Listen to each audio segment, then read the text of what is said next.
Hey there, I'm Greg Finn. I'm Jess Budd. And it is officially Marketing O'Clock here in beautiful Buffalo, New York, October 5th, 2018. Remember, you can catch us live without a net on YouTube Fridays at 9:30 a.m. Eastern Standard Time, or you can consume us via your favorite podcasting player each and every week, as many times as you'd like. And don't forget to head over to marketingoclock.com and follow along with the show notes and all the links from today's articles. So first up this week in the news, 50 million Facebook user accounts have been hacked to pieces. And happy Halloween, Facebook. Halloween came early, and Facebook has announced that this happened using the View As feature, where typically it's a setting that users can look at to see how their profile looks. And narcissists. Yeah, they're like, oh, I look great again today. And so there's no indication as to who actually performed the hacking and what it was used for and how much of the data was actually exposed. But there was one snippet of good news, at least for us marketers or webmasters. And the good news is that the Facebook logins, that did not appear to be part of what had been hacked. So, but I thought they didn't know. Well, I mean, you got to have a little faith in Mr. Zuckerberg here, but he said that we analyzed the third-party access, or a spokesperson for Facebook said that we analyzed third-party access during the time of the attack. We've identified that investigation has found no evidence that the attackers accessed any apps using Facebook login. So it's a big thing for marketers and webmasters is, hey, what do we need to do if we're using Facebook login? As right now, if you believe the book, you don't need to do much. So again, one other ramification for marketers is that Facebook's already been showing some slower growth due to some privacy concerns and just some stagnation even before the privacy concerns. So something to consider is, hey, is maybe diversify your accounts a little bit and your targeting. Fair enough. Yeah, so 50 million accounts were hacked, right? But they had an additional 40 million they thought might be vulnerable. Did I read that right? I mean, we're all vulnerable at some point. Aren't you? Right. All right. Google announced this week some cool new features that are coming to YouTube ads. This is to help marketers become, quote, more effective full funnel storytellers using the combined power of YouTube's creative canvas with Google's machine learning and measurement solutions. Google didn't stutter. I did. So what's new?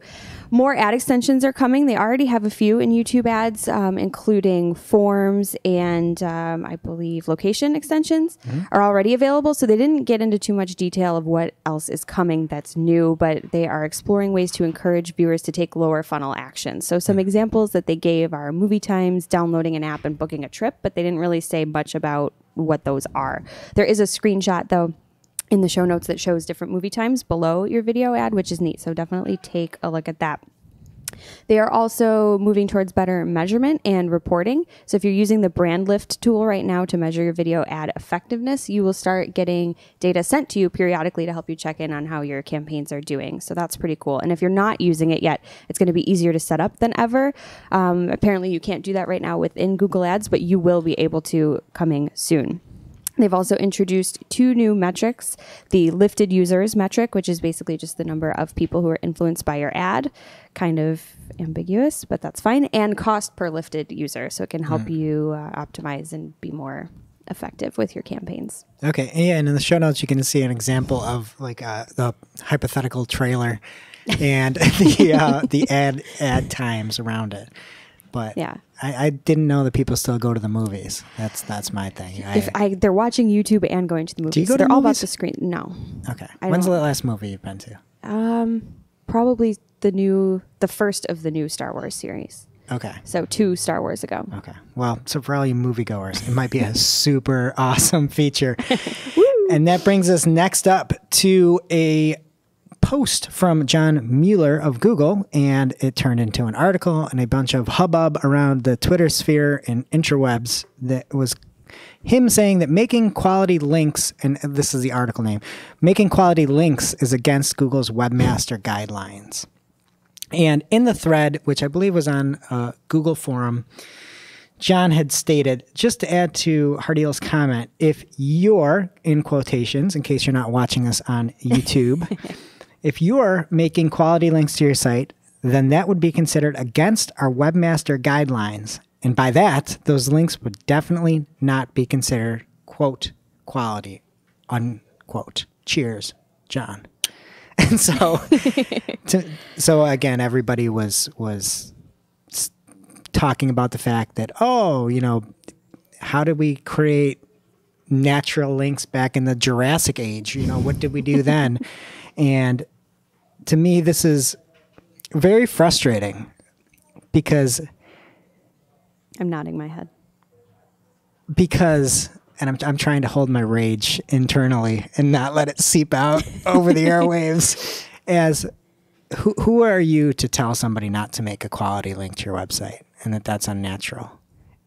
That is against, if you have something that can intrinsically help your business, why your search engine is broken. If you don't know that these links aren't natural, hey, maybe stop using links so much. Maybe figure out social and do something and see what people are actually sharing.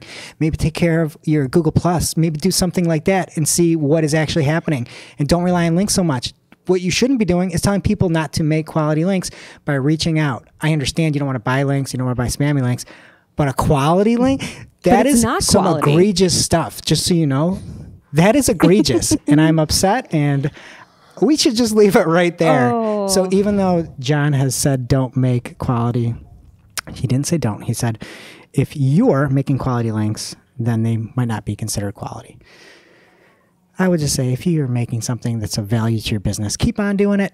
You got an A+ and a high five from us over here. Yeah, and that is a hot take from a man wearing a Google shirt, which you can't see because he has a shirt over it, but the man does have a Google T-shirt on, so he's secretly supporting. Are you going to show everyone? Yes. Yes. So for the audio viewers, his shirt says Google. Yes. I like that you use the word hubbub, and I also like that the tweet featured in this article used the word bonanza. So a lot of good English getting thrown around.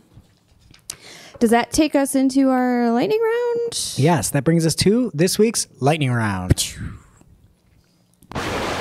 All right. The storm is coming. Okay, Google Search Console Snapshot arrives in search results is the name of the article. Some users basically are seeing a dashboard of sorts appear above the search results when their site is ranking for a query. Obviously, you have to be a verified user in Search Console for this to show up. But basically, it shows some quick metrics over the last 7 days, clicks, impressions, and your average position, and shows like change percentages in those. Some people are reporting seeing it for branded terms, but also for unbranded queries that their site ranks for, which is pretty neat. It's not showing up for everyone, though, so you can go Google yourself and see if you're one of the lucky few. And if you're not, there's a screenshot in the show notes. You can see what it actually looks like in the search results. All right. Next up this week, Google has confirmed a small search ranking algorithm update this past week.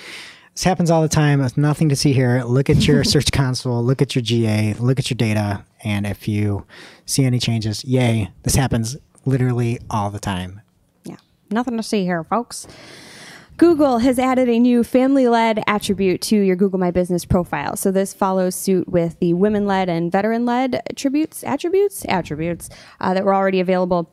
Basically, it's just an icon that shows up in your listing and it highlights the fact that you're a family-run business. This is pretty cool. It's something that people look for, especially around the holidays, which I joked earlier are coming, but it's the beginning of October. But seriously, Small Business Saturday is coming, so people might be looking for that on maps. So go into your Google My Business and go into the attributes section, and you can find it right there. How do you define family-led? I think I figure a small business maybe that's just like a mom and pop shop or something, cool. Or, just not, I guess not corporate.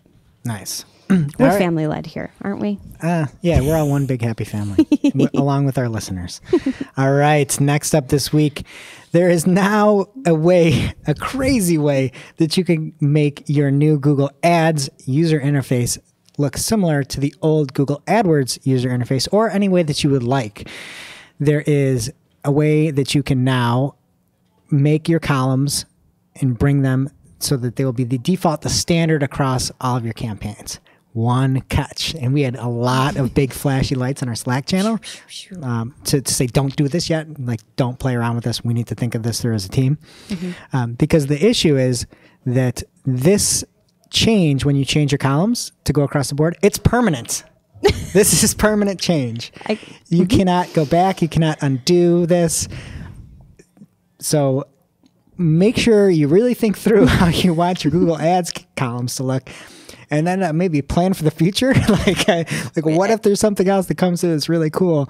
But yeah, so you can now change your Google Ads user interface to the columns that you want, which is a godsend. Thank you, Google. And even if it is one weird thing about being permanent, we'll take it. It's so frustrating making the new columns every single time for every campaign, for every ad group, for every keyword layout. We appreciate this and its permanency. Thank you, Google. And the shirt wearer is proud again. I'm going to keep calling you out on that shirt. Publishers on Twitter can now monetize videos viewed by global audiences. Used to be that you could only monetize videos for people watching it in your own country if you were a publisher. So now that has gone global. And what that means for us marketers is more ad inventory that's available. So get out there and start beefing up your in-stream video campaigns on the Twitter. That's what I wrote down. All right. Next up, Google is building a search engine for fact checks. Look it up. It's called Fact Check Tools. And right now, you have to be an organization that publishes articles that may use fact checking. There's a form that you can fill out by clicking through our show notes. What you have to do is talk about how you're planning on using Google fact checking tools and also show an example of fact checking article or articles published by your organization. So hopefully you can debunk some of this fake news. Fake news. I like it. So literally just last week, I was complaining to a coworker about how annoying it is that the languages in Bing are just set at the ad group level. And it's not the same as in Google. They heard me, I guess, because that changed. They just announced that language targeting will be supported at the campaign level, just like it is in Google Ads. And on top of that, you're now going to be able to target multiple languages at once, if that's your thing. I'm not super into it. I'd rather keep them separate. But if that's what you want, you can have it. And if you need help setting this up, again, check the show notes. The article lays out the instructions step by step, so you can add that to your account. All right. Next up, ad groups unveil a new data transparency label. And last May, the Interactive Advertising Bureau had started talking about a new framework. And so they came up with this nutritional framework.